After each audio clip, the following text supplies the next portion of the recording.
All right, Fresh, let's go to the Pac-12 for our third game this week here. We're going the upstart, K-State, man. They started off the year, you kind of were like, oh, well, what's K-State going to be? And the K-State Wildcats, the defending Big 12 champion K-State Wildcats, a personal favorite of the Irrational Confidence K-State Wildcats because we're really big in Topeka, Kansas, and Manhattan, Kansas, and the entire state of Kansas. They love us there, Fresh. We love them. They're going to be facing the Texas Longhorns in Austin right now at time record. And I think this is what giving K-State their respect, putting some respect on that name. Guess what? Longhorns are only a 4-point favorite. Quinn Ewers still looking like he's not going to play in this game. We don't have official word. They said that he is going to be out for a few weeks. Malik Murphy came in, performed pretty admirably last week, if I can say my words right now. He wasn't a ship captain, folks. I know that. You can leave that in the comment section. But, take a look. 170, 2 touchdowns, and interception. Played a really good game. You thought that maybe there might be some struggles in there, but, Texas really put the boots to BYU. What you got here, Fresh? K-State, Longhorns. Well, the Big 12 has a big weekend this weekend. You got 5 teams right now currently tied at 4-1 in the conference, and 4 of them are playing each other. OU, Okie Light, Texas, Kansas State, and then Iowa State. They're the outlier. This is a big weekend, the way the shakeup of the league's going to play out for the stretch run, who's going to make the title game, that sort of thing. No one is perfect in the league. This is a lot like last year where TCU was running through the whole thing by himself. We're going to see a lot of just, can Texas and Oklahoma navigate the rest of the season and get a rematch in AT&T Stadium? That's what I think the goal is right now. Both the schools still have playoff hopes alive, but this is getting through this weekend. And for Texas, it starts with handling your business versus Kansas State. It's a tall task, but you've got to find ways to keep surviving without yours. Like you mentioned, Murphy played real well last week. He looked comfortable in the offense. It's a big statement that he got to play over Archie Manning. Archie Manning not playing and Murphy playing says a lot about the development and the confidence that Steve Sarkisian and that offense have in him at quarterback. And he actually showed up and played well. But I think Jonathan Brooks has got to be the guy going forward down the stretch. They've got to lean on him in that ground game. Let the passing game continue to sort of be there when they need it, but lean on the ground game. Let Brooks run the football, and Texas needs to play some defense and just survive. Because right now, Kansas State, they've been up and down. And they had a loss at Mizzou earlier.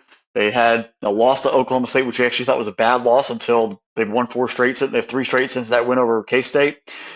Just trying to find their groove. Howard hasn't been as electric as we expected him to be this year.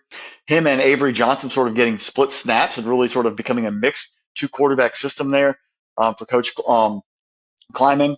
But it's kind of actually worked. They've given different looks to the defense, been able to find themselves and put themselves in a position to defend their title and go back-to-back. But for them to actually win this football game on the road, DJ Giddens, Phillip Brooks, Deshaun Ward, the 3 of them have got to be there. And they've got to be there strong to really help out that quarterback system, run the football, keep the chains, keep the down distance, keep the Texas offense on the sideline, and find ways to just sneak it out. Kill the clock, milk it if you have to, get some defensive turnovers, get some stops, muck it up a little bit to beat Texas. Texas is always due for one of those Texas ball games. We all know what we're talking about, where they have clunkers. Last year, they had a loss. They went and beat Kansas State, and they went back and lost to TCU. Texas they still haven't got that groove of, I feel confident they're going to win every game. They're still Texas. I'm waiting for that one other game to fall out where they just have a clunker, and this might be it. You're at home. It's a noon start. Noon starts, I don't care who you are, 11 a.m. in the Central Time Zone. The teams, the favorites always have like a weird vibe. They start slow. They don't come out fully in sync. It's an early game. And before they know it, they're in a ball game and they get beat. Look at last week. Oklahoma, noon kick versus Kansas at Kansas. Come out, down 14-0. You got an hour, thunderstorm, lightning in the area. Come back before you know it, you're in a dogfight and you'll lose late to Kansas on a late drive. You just never got yourselves going. You were put in a 14-point hole and you couldn't survive it. That's what happens to these noon kicks. You've got to come out ready to go.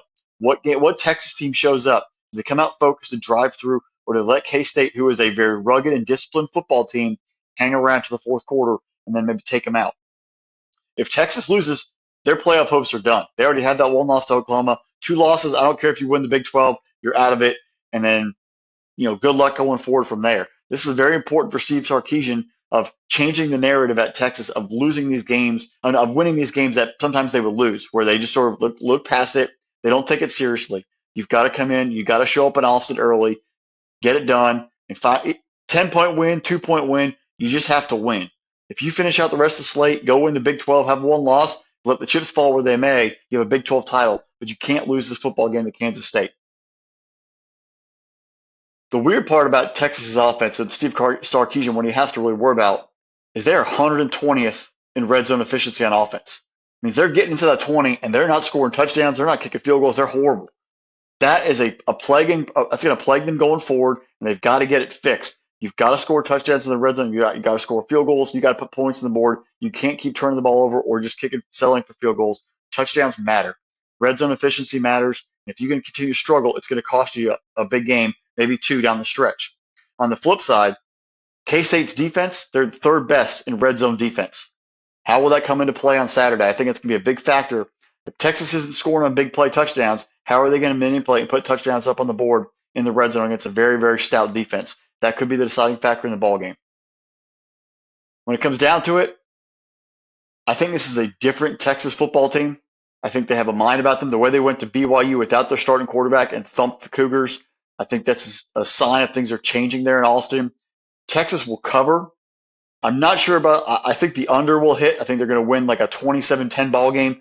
Texas wins. They cover, but the over – we'll take the under on the ball game. This is a different team. A sign of things are changing for the Longhorns. Fresh, this is the first time I think I've heard you believe in the state of Texas and believe in Longhorns, because I always just get the feeling, like you've said, the 3 years that we've been doing this podcast and we've been talking college football, there's been one consistency is Texas losing a game that they shouldn't lose. And this isn't a game that they shouldn't lose. This is a game against a very formidable opponent. Take a look at what Will Howard's done this year. Yeah, he hasn't been like the superstar, like amazing quarterback that we expected at the beginning of the season, but the kid's done admirably. He's not a bad quarterback. This team is led by DJ Giddens. I mean, that's a heck of a name for a DJ in the club. You take a look at what he's doing, averaging 6.2 yards a carry, 7 touchdowns, and then he's adding 21 catches as well for an 11-yard average. What does Texas do to answer them? Because Texas has done a really good job this season. You take a look at their defense, and their defense does a really good job of getting pressure using their linebackers. And using their linebackers to get their sacks, using their linebackers to create pressure up the middle to hurry up that clock in the quarterback's head. But when you have a running back like DJ Giddens here,